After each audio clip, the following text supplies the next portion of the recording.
Oi, gente! Vamos começar hoje a falar sobre negócio jurídico. Bom, lembrando que negócio jurídico está dentro daquela classificação grande de fato jurídico que nós vimos. Fato jurídico abrange acontecimentos naturais relevantes para o direito, que seriam fatos jurídicos stricto sensu, abrange conduta humana que não tenha a voluntariedade, ou seja, não tem a vontade efetiva, a consciência, né, que seria o ato fato jurídico, e a gente viu que tem o ato jurídico, que é a vontade, ou seja, aquilo que é relevante para o direito e tem voluntariedade, tem vontade. Quando a gente fala em ato jurídico lato sensu, a gente tem ato jurídico stricto sensu, que é aquele que tem vontade, mas eu me submeto simplesmente ao que está na lei, e a gente tem negócio jurídico. Então, o que a gente vai estudar é negócio jurídico. Portanto, a gente já parte da classificação do fato jurídico, né, com um certo conceito. A gente já sabe que negócio jurídico, primeiro, é relevante para o direito, porque está dentro de fato jurídico, então tem que ter relevância para o direito. E a gente parte também do pressuposto que a gente está falando de algo que tem conduta humana. Então, tem aqui a relação de conduta humana e voluntária, ou seja, consciente, tem vontade. Então, quando a gente analisa o negócio jurídico dentro dessa classificação grande, a gente não vai às cegas analisar negócio jurídico, porque a gente já parte de uma situação que tem principalmente vontade. Falar em vontade para o direito civil é um elemento extremamente importante. Por que é um elemento muito importante? É que quando a gente viu aquela construção do direito civil moderno para chegar no direito civil atual, uma das grandes questões do Estado liberal era a liberdade individual.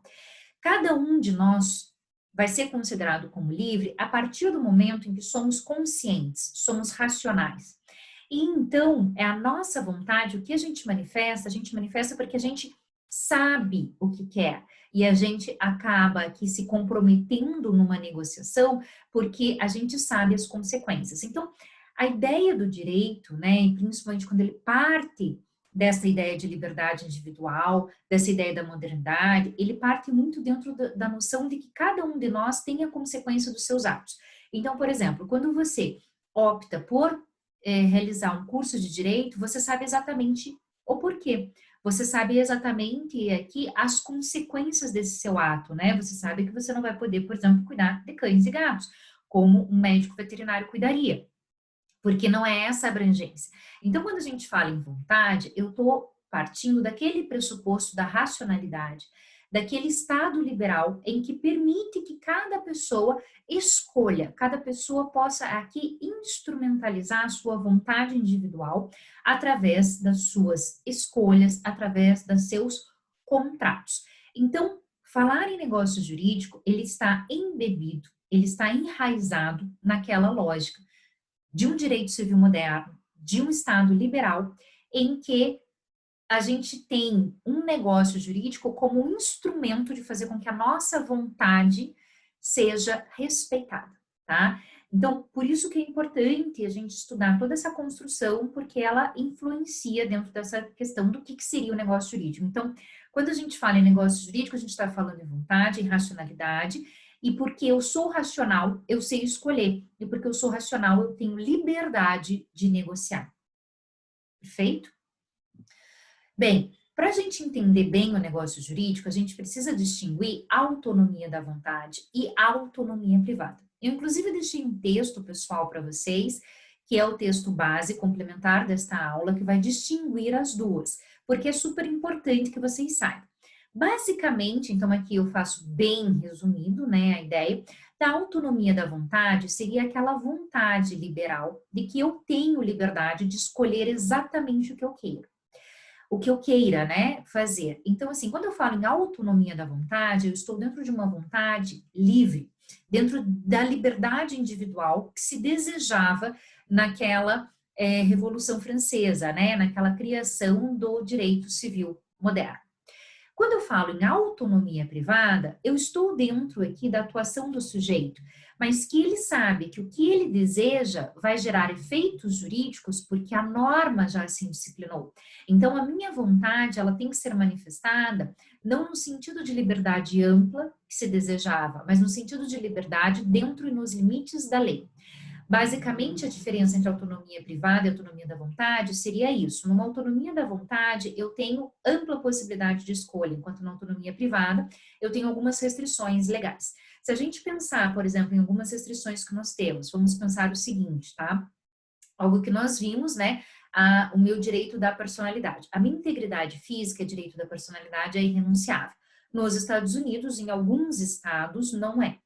Então, aqui no Brasil, eu não posso, por exemplo, vender partes do meu corpo, né? Eu não posso sequer vender o sangue, eu faço uma doação e o instituto que recebe essa doação, ele vende, mas porque ele vai tratar e vai vender para o hospital, né? Que, na verdade, vende para o paciente. Enfim, nos Estados Unidos, você tem uma liberdade maior, você tem uma autonomia da vontade, então você tem estados em que você pode fazer negociações que não são permitidas no Brasil. Porque no Brasil a autonomia é privada, né? Porque eu tenho limites. Nos Estados Unidos você tem estados em que é possível, por exemplo, o caso lá do arremesso dos anões, coisa que no Brasil e nos países ocidentais de civil law isso não é possível. Inclusive é exemplo nosso que nós usamos para a questão da irrenunciabilidade do direito da personalidade. Então, a autonomia privada é exercer a sua vontade dentro dos limites da lei. E aí é um tema importante, por isso que eu coloquei o texto. Eu recomendo e peço encarecidamente, gente, para vocês lerem, porque é preciso para compreender melhor essa questão do negócio jurídico, tá? Bom, o negócio jurídico dentro do direito brasileiro, dentro do direito civil, ele é considerado como um exercício de autonomia privada, ou seja, é a minha vontade, é a minha liberdade dentro do conteúdo normativo, dentro do que a lei disciplina. Então, ele estaria aqui embebido e envolvido em dois elementos, vontade e autonomia privada, ou seja, naquilo que eu quero, mas aquilo que a norma jurídica dispõe, ou seja, aquilo que a norma permite que eu possa querer, porque tem coisas que eu posso desejar e que não são permitidos, tá? Bem, o que é um negócio jurídico dentro disso? Ele tem um elemento da vontade e ele tem um elemento normativo, né? O negócio jurídico, a gente sabe que ele é um fato jurídico dentro daquela classificação grande. A diferença dele para o fato jurídico stricto sensu, para o ato jurídico ou até o ato fato, é uma manifestação consciente da vontade. Dentro dos limites pré-determinados, então veja, eu tenho vontade e eu tenho autonomia privada.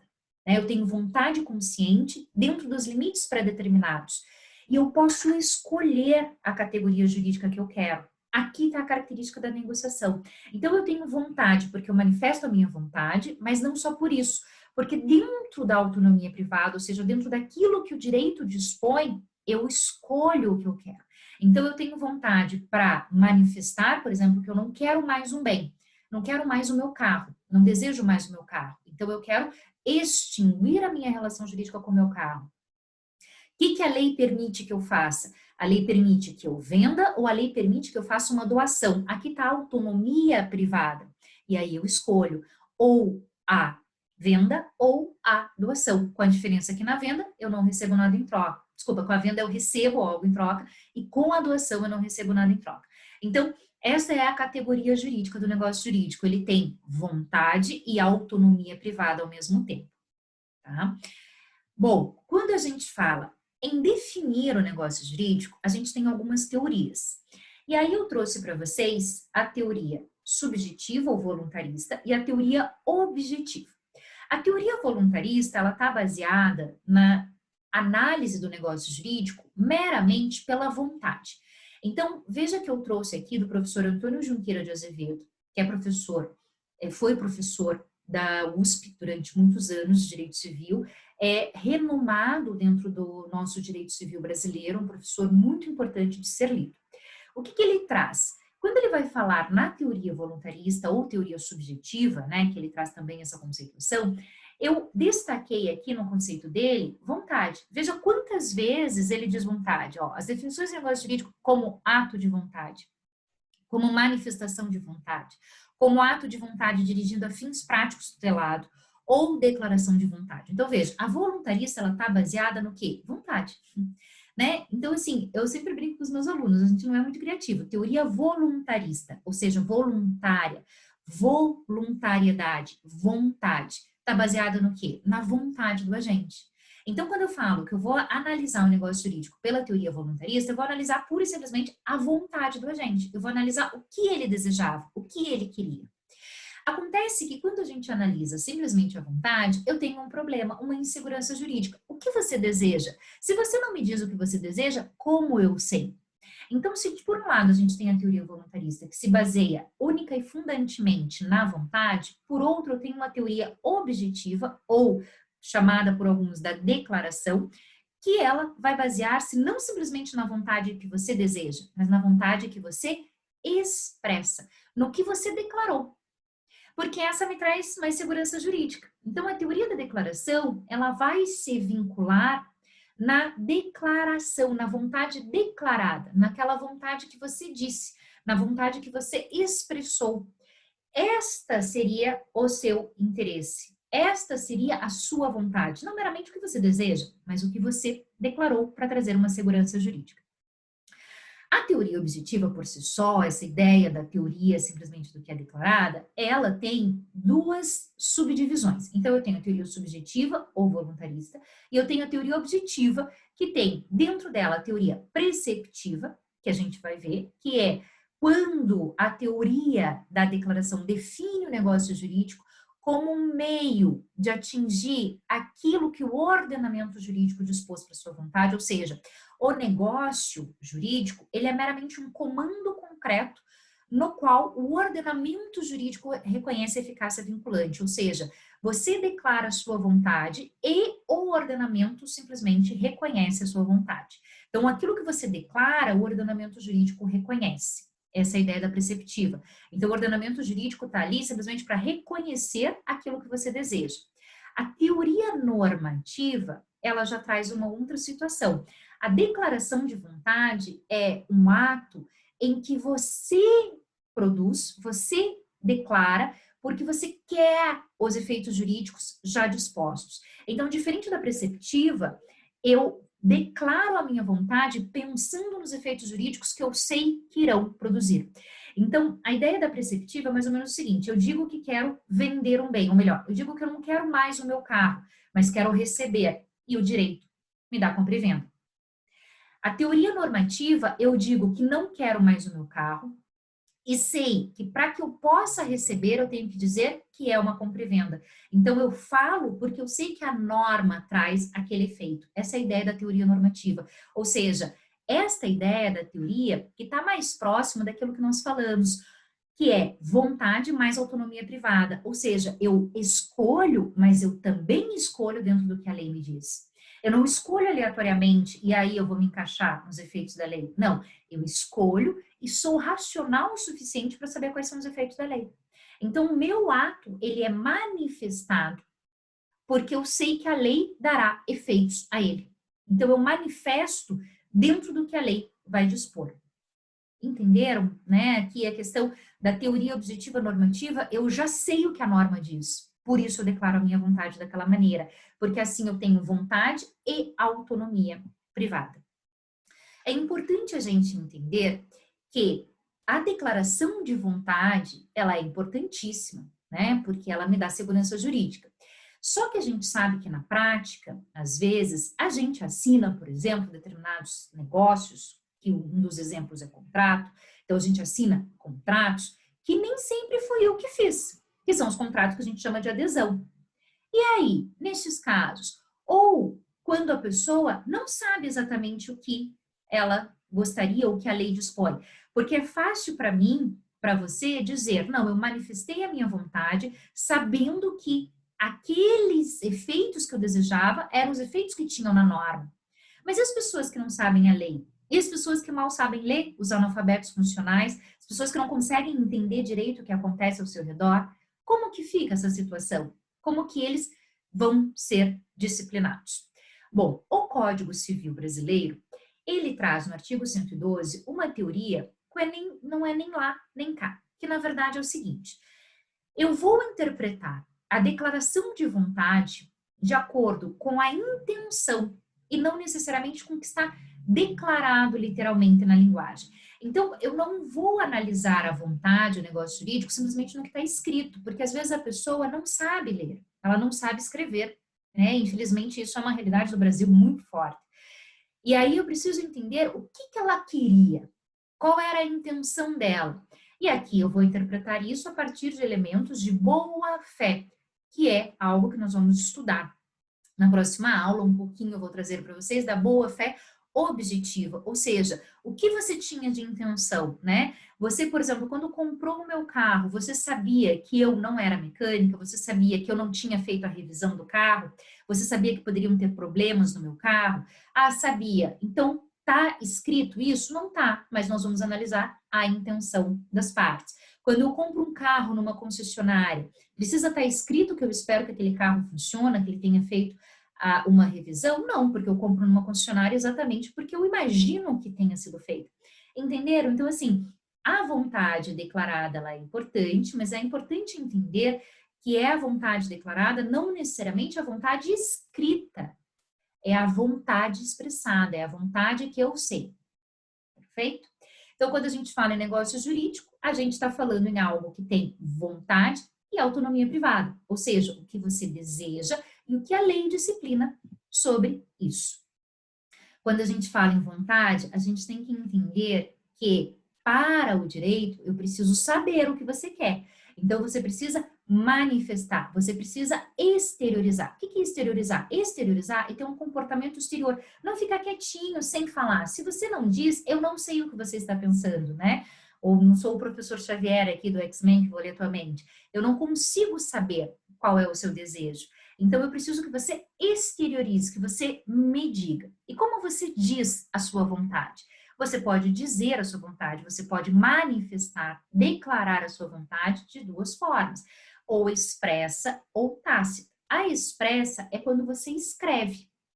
Então, se você, por exemplo, faz um e-mail para alguém que você está negociando, ou você escreve um contrato, eu sei o que você quer.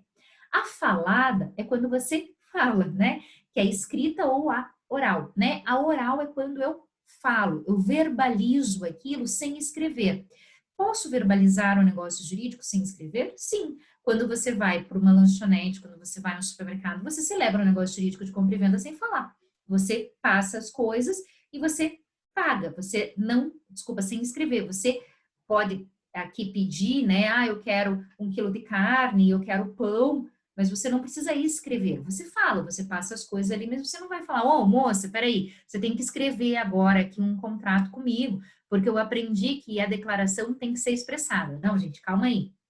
Não é assim. A expressão, o expressar a vontade, o exteriorizar, pode ser falado, né? Então, você chegou na loja do shopping, escolheu uma roupa, pediu para a vendedora, ah, eu preciso de uma calça. E aí ela trouxe uma calça, você vestiu, escolheu, pronto, você comprou, você não precisa escrever, né? Ah, e o recibo é contrato? Não, não é o contrato. O recibo é quitação, significa que você pagou, mas você não escreveu ali que você aceita ou que você quer uma calça com as descrições X para o que você quer essa calça, entende? Essa seria a escrita. O contrato escrito é quando você senta com outra pessoa e vocês discutem cláusula por cláusula o objeto, o preço, a finalidade do contrato.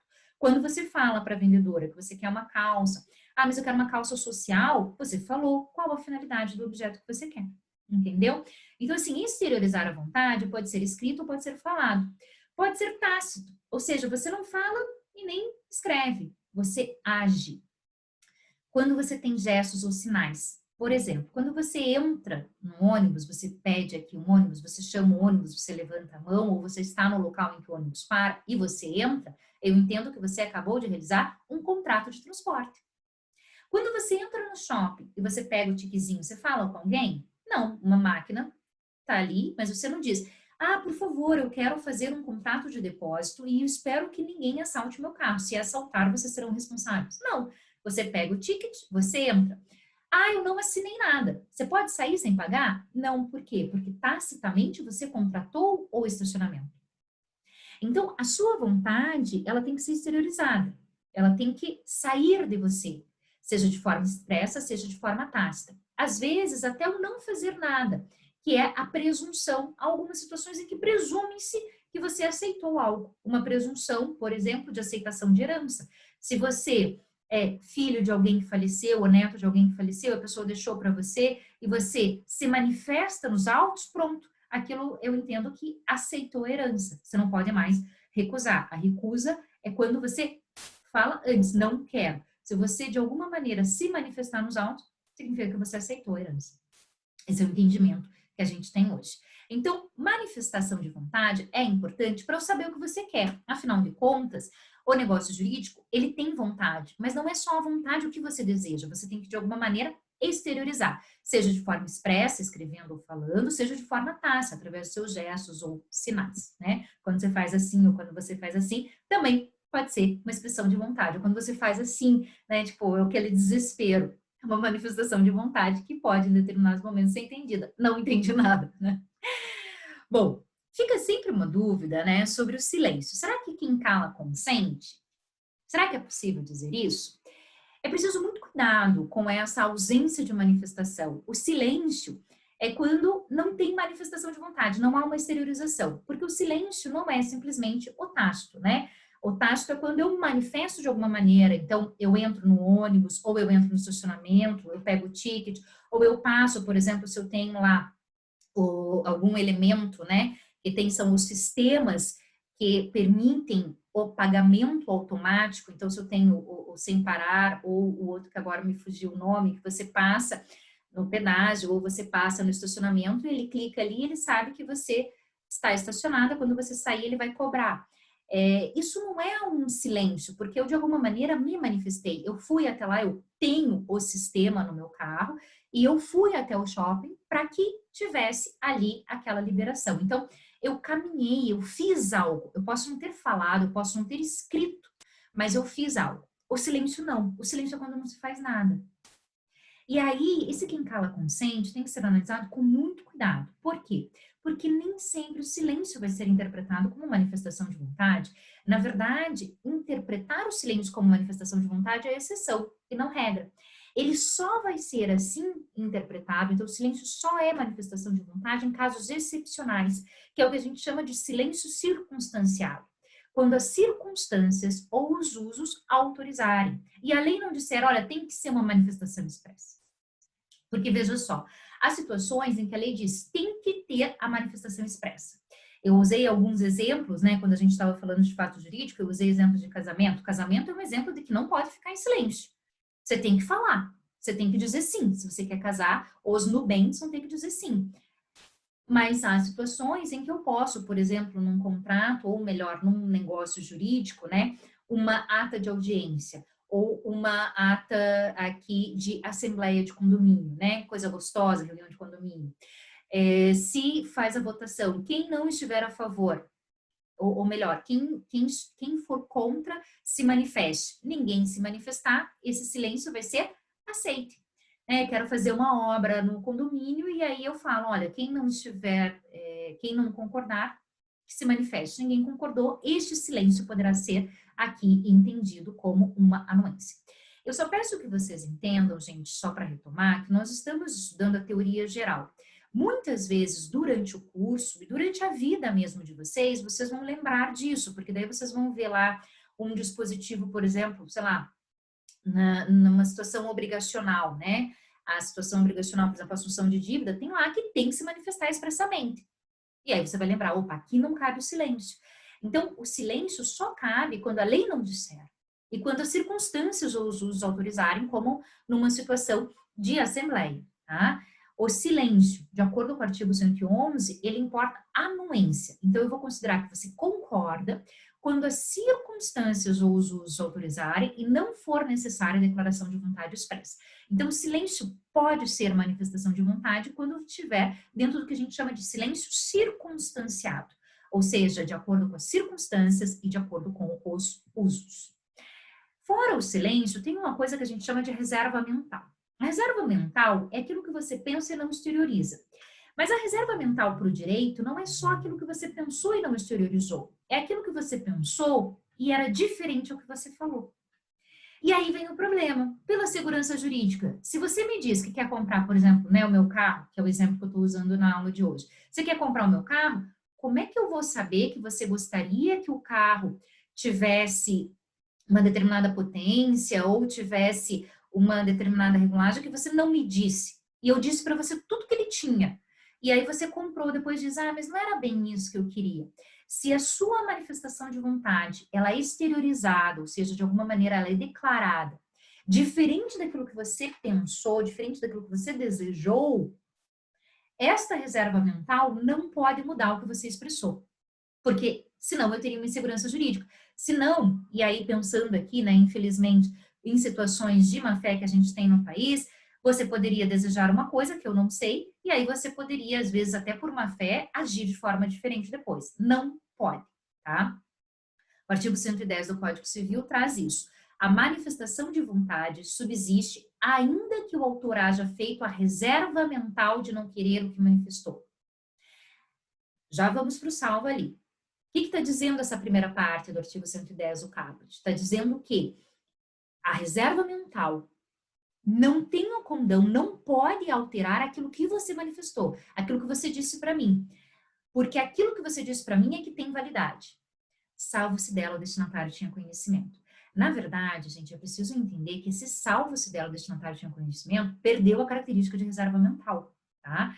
O legislador quis, por um excesso de zelo, deixar aqui uma restrição, ora, vai que a pessoa soubesse, vai que, por exemplo, né, na situação hipotética que eu trouxe, vai que eu sabia que você queria um carro com mais potência, te disse tudo, você não falou nada e eu fiquei quieta. Aí, ok. Mas daí deixou de ser reserva mental. Então, esse salvo é para deixar a ideia de que todo mundo tem que agir de boa fé. Se eu sabia o que você queria e eu percebi que você estava declarando algo diferente e não me opus, aí, ok. Mas aí como que vai provar isso, né? Olha a dificuldade que o legislador trouxe, porque é uma prova quase impossível. Como é que eu vou provar? Bem, eu vou ter que buscar e-mails que você tenha trocado comigo, que me levavam a crer uma outra coisa, que depois a gente negociou diferente. Eu vou ter que provar com testemunhas. É super difícil, mas está aqui.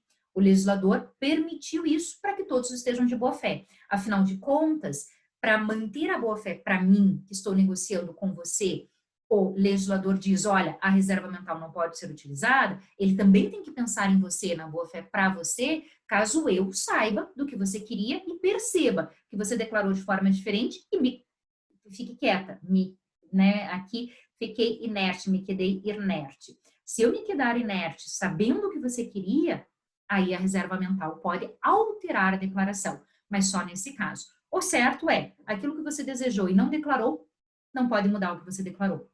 Se você não queria a calça social e você comprou ainda assim e a vendedora não sabia, é a calça social. Se você pediu uma calça social e ela te vende uma calça que é super sport e sem te dizer que ela é super sport, aí não é questão de reserva mental. Aqui ela sabia o que você queria e pode inclusive ser utilizado como situação de que ela te induziu a pensar uma coisa diferente. Perfeito? Bem, essa é a primeira parte do negócio jurídico. Acho que vocês devem ter percebido que ele é bem técnico, bem doutrinário. Tem bastante teorias, tem bastante coisa, então eu peço muita atenção para vocês. Precisamos agora de muita atenção, até porque, gente, o que vocês vão estudar agora de negócio jurídico é a base do que vocês precisam para o segundo ou para o terceiro ano. Então, não pensem assim, ai, eu estou passado, né, não preciso de nota, ou nem vou, estudo um pouquinho para a prova. Não, vocês estão estudando para a vida de vocês. Faculdade não é estudar para a prova, faculdade não é estudar para um vestibular futuro, faculdade é estudar para a atuação de vocês. E você vai precisar disso sempre, seja durante os 5 anos da faculdade, seja depois. Então, essa matéria precisa de bastante atenção de vocês, ok?